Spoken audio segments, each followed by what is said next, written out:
Le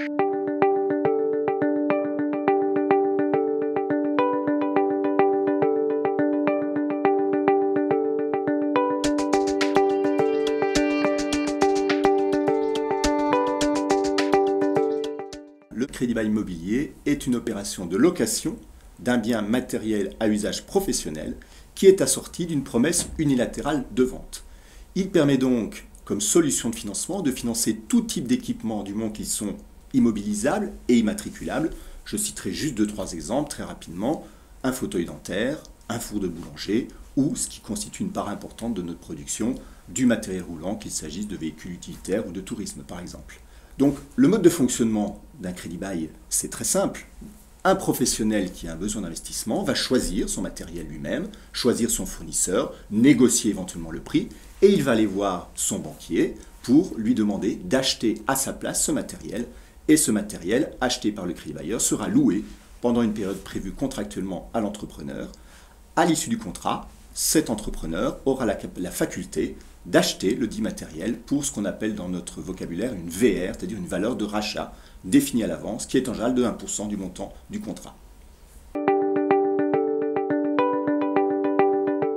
Les avantages du crédit bail immobilier, on peut citer pour commencer le fait que le financement est fait à 100% du montant TTC. C'est-à-dire concrètement que le professionnel, d'une part, n'a pas besoin d'avoir un apport personnel, qu'on trouve dans le cas d'un crédit amortissable, mais également qu'il ne va donc pas avoir à supporter l'avance de trésorerie,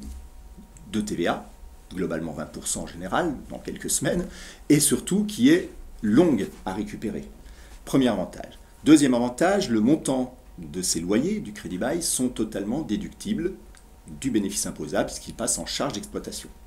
Troisième avantage, toujours en termes de fiscalité, lorsque l'entrepreneur renouvelle son matériel et donc il sollicite son banquier pour un nouveau matériel, s'il revend l'ancien avec une plus-value, il va pouvoir utiliser cette plus-value, ce montant de trésorerie en premier loyer majoré, ce qui va donc diminuer sa fiscalité liée à la plus-value réalisée. Et puis quatrième avantage, c'est effectivement la souplesse de financement où on va pouvoir financer sur une durée plus courte que la durée d'amortissement comptable normale.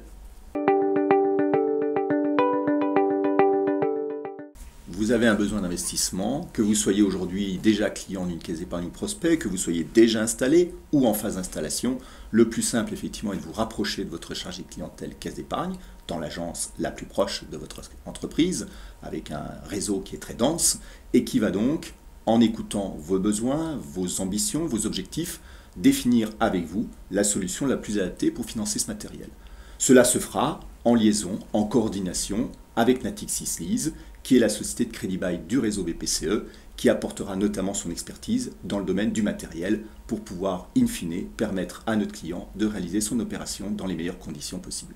Je terminerai en disant que cette période de fin d'année peut être tout à fait propice à un entrepreneur déjà installé de réaliser un investissement en utilisant la défiscalisation liée à la revente d'un premier bien et donc de diminuer son bénéfice imposable via le premier loyer majoré qu'il utilisera avec le prix de la revente du matériel précédent.